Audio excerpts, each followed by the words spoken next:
كشف الحقائق التاريخية. نواصل سرد الأدلة والشواهد. اليمن أرض الأنبياء، وهي جغرافية القصص الواردة في الكتب السماوية. بلدة طيبة ورب غفور. أخبرنا القرآن الكريم أذواء اليمن في القرآن الكريم: وجبة الشفوت وأعياد الشفعوت اليهودية. ويزعق وتعلو شوعة إلى هلوهيم نبي الله نوح في قرية الوقشة مديرية نهم. الأذواء وهي الأسماء التي تبدأ بذو أو ذا أو ذي، مما لا خلاف فيه أن الأذواء كلمة يمنية خالصة، وهي تسميات لملوك وتبابعة وزعماء مخاليف أقيال.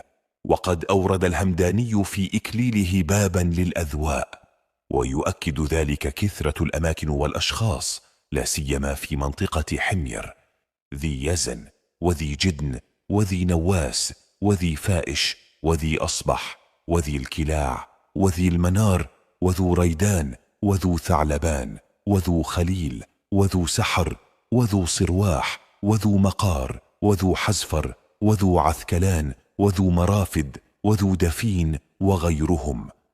أذواء اليمن في القرآن الكريم: ذا الأيدي نبي الله داود، اصبر على ما يقولون، واذكر عبدنا داود ذا الأيدي إنه أواب. ذي الأوتاد وفرعون ذي الأوتاد ذي القرنين. قال تعالى: ويسألونك عن ذي القرنين قل سأتلو عليكم منه ذكرا. ذي النون نبي الله يونس. قال تعالى: وذا النون إذ ذهب مغاضبا فظن أن لن نقدر عليه فنادى في الظلمات أن لا إله إلا أنت. ذا الكفل. قال تعالى: وإسماعيل وإدريس وذا الكفل كل من الصابرين. وهذا دليل آخر بأن اليمن هي الجغرافيا التي دارت فيها تلك القصص والأحداث.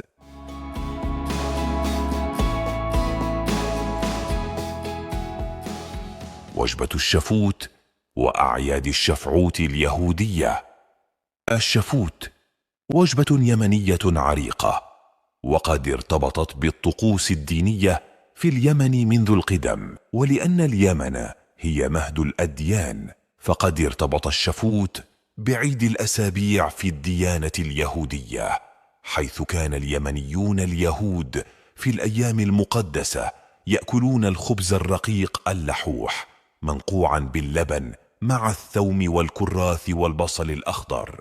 وإذ قلتم يا موسى لن نصبر على طعام واحد فادع لنا ربك يخرج لنا مما تنبت الأرض من بقلها وقثائها وفومها وعدسها وبصلها. وعندما جاء الإسلام اتخذها اليمنيون وجبة رئيسية في شهر رمضان.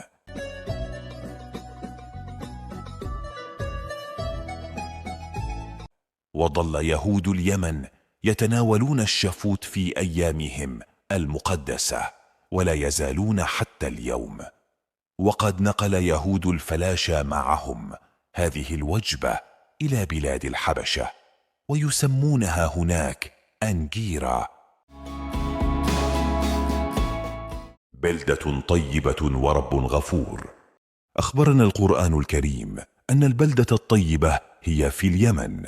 لقد كان لسبأ في مسكنهم آية جنتان عن يمين وشمال كلوا من رزق ربكم واشكروا له بلدة طيبة ورب غفور. وأن هذه البلدة الطيبة تقع ضمن حدود الأرض المباركة، وجعلنا بينهم وبين القرى التي باركنا فيها قرى ظاهرة. وقد جاء ذكر الأرض الطيبة في الكتب المقدسة بنفس اللفظ عندما تضرع موسى للرب أن يريه الأرض الطيبة. سفر التثنية الإصحاح 3. اعبرنا وأراءتها أرضها طيبة. الترجمة: اعبر بي وأرى الأرض الطيبة. وفي البداية يخبرنا سفر التثنية الإصحاح الأول إن الرب أمر موسى في منطقة اسمها حريب: ياهو إلهنا دبر إلينا بحريب قائلا: كفاكم قعودا في هذا الجبل. ومن حريب كان وعد الرب لموسى بصعود المرتفع للوصول إلى الأرض المقدسة. ونسعى من حريب ونمشي كل المدبر الكبير والمخيف ونجيء حتى قدس برناع. وجاء بالقرآن الكريم على لسان موسى: يا قوم ادخلوا الأرض المقدسة التي كتب الله لكم ولا ترتدوا على أدباركم فتنقلبوا خاسرين. وكان الرد من قومه قالوا: يا موسى إن فيها قوما جبارين وإنا لن ندخلها حتى يخرجوا منها، فإن يخرجوا منها فإنا داخلون. ونفس الرد جاء في سفر التثنية برفضهم الصعود من حريب: أينه نحن صاعدون؟ إخوتنا أخافوا قلوبنا قائلين: شعب عظيم وأطول مننا، مدنهم عظيمة ونراها إلى السماء، وأيضا بني عناق رأينا هناك. حريب مديرية في محافظة مأرب شرق اليمن، وهي بأرض سهلة تحيطها الجبال من الغرب، وهي قريبة من سد مأرب التاريخي.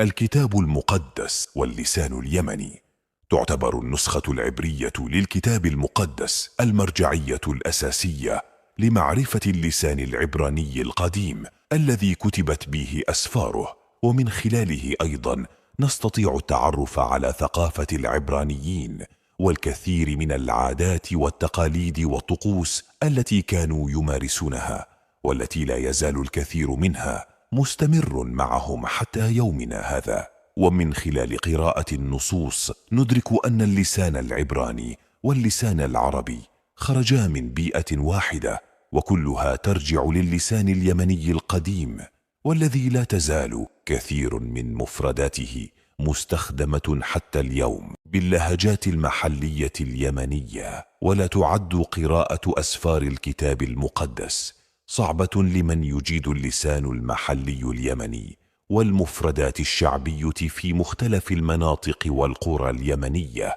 وكل الصعوبة تكمن فقط في حفظ الحروف وطريقة كتابتها. وقد وضحنا في فيديوهات سابقة كثير من المفردات، وهناك مثال بسيط نستعرض بعض العبارات في سفر الخروج المرتبطة بموسى وقومه. نجد في الإصحاح الثاني الفقرة 23 بأن جاءت العبارة بالنص التالي: اللفظ العبري: ويزعق وتعلو شوعة إلى هلوهيم منها عبودية. الترجمة: ويصرخ ويرتفع سوء ما هم فيه إلى الرب من العبودية. يزعق شوعتهم من اللفظ شوعة، وتعني سيء باللهجة اليمنية. وحتى فيما يسمونها بالعبرية الحديثة ما زال النص واضح رغم التغييرات الكبيرة. ויזעקו ותעל שואתם אל האלוהים מן העבודה. ויזעקו ותעל שואתם אל האלוהים מן העבודה. وفي الأصحاح الثالث عند وصول موسى إلى الوادي المقدس جاء النص بأن الرب قال لموسى: شل نعليك من رجليك، بمعنى ارفع نعليك من رجليك. של נעליך מעל רגליך. وجاء النص في القرآن الكريم: فاخلع نعليك.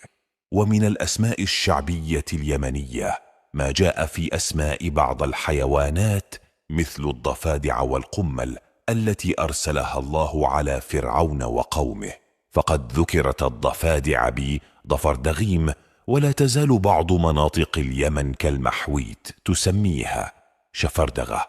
وأما القمل فاسمه في الكتاب المقدس كنم، وهذا هو الاسم الشائع في مناطق إب وتعز.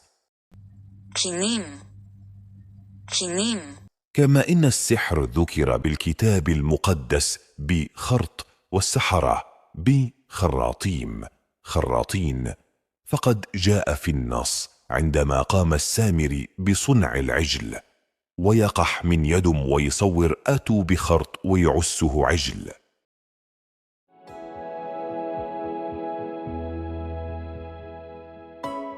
جغرافية قصة نبي الله نوح من القرآن الكريم.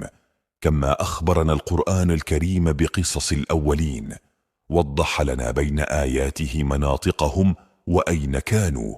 وفي قصة نبي الله نوح أكد لنا القرآن الكريم أن الأرض التي عاش فيها نوح وقومه كانت تعتمد في زراعتها على الأمطار الموسمية، وجاء ذلك في خطاب نوح لقومه عندما طلب منهم ترك عبادة الأوثان والاستغفار لينزل الله عليهم المطر ويبارك لهم في أموالهم ويجعل أرضهم جنة. فقلت استغفروا ربكم إنه كان غفارا يرسل السماء عليكم مدرارا ويمددكم بأموال وبنين ويجعل لكم جنات ويجعل لكم أنهارا. وفي سياق الآيات أيضا يتضح لنا أن الأنهار التي يجعلها الله لهم تجري في أرضهم ما دام ينزل فيها المطر. وكما أن أرض قوم نوح تعتمد في زراعتها على الأمطار الموسمية، فهي أيضا ذات طبيعة جبلية، وهذا ما جاء في سورة هود على لسان ابن نوح. قال سأوي إلى جبل يعصمني من الماء، قال لا عاصم اليوم من أمر الله إلا من رحم، وحال بينهما الموج فكان من المغرقين. ومن خلال الآيات أيضا ندرك أن ما أصاب قوم نوح كان بسبب غزارة الأمطار والسيول وانفجار المياه الجوفية، لذا سمي بالطوفان. ولو كان في مناطق أنهار جارية طوال العام لذكرت بالآيات وسمي الحدث بفيضان نوح وليس طوفان نوح. كذبت قبلهم قوم نوح فكذبوا عبدنا وقالوا مجنون وازدجر، فدعا ربه أني مغلوب فانتصر، ففتحنا أبواب السماء بماء منهمر وفجرنا الأرض عيونا فالتقى الماء على أمر قد قدر، وحملناه على ذات ألواح ودسر تجري بأعيننا جزاء لمن كان كفر. وفي سورة هود أيضا تخبرنا الآيات بأن بداية طوفان نوح كانت بفوران التنور، والتنور جبل في منطقة الجائف مديرية همدان في صنعاء، حتى إذا جاء أمرنا وفار التنور قلنا احمل فيها من كل زوجين اثنين وأهلك إلا من سبق عليه القول ومن آمن وما آمن معه إلا قليل. وإلى يومنا هذا لا يزال قبر نبي الله نوح في قرية الوقشة مديرية نهم محافظة صنعاء شاهدا على الأرض التي عاش فيها. رغم أننا لا نعتمد على الأسماء الجغرافية كدليل أساسي على يمنية الأحداث التوراتية، ولكنها تعتبر دليل ثانوي بجانب الأدلة الأثرية والتاريخية، فالتطابق التام لا يمكن أن يكون صدفة. وهنا سننقل لكم أسماء المناطق والقبائل المذكورة في سفر واحد فقط من أسفار التوراة، والتي يسردها باحث مصري يقارنها بأسماء يمنية ينقلها من كتب ومراجع جغرافية موثوقة ذكرناها بين الأقواس.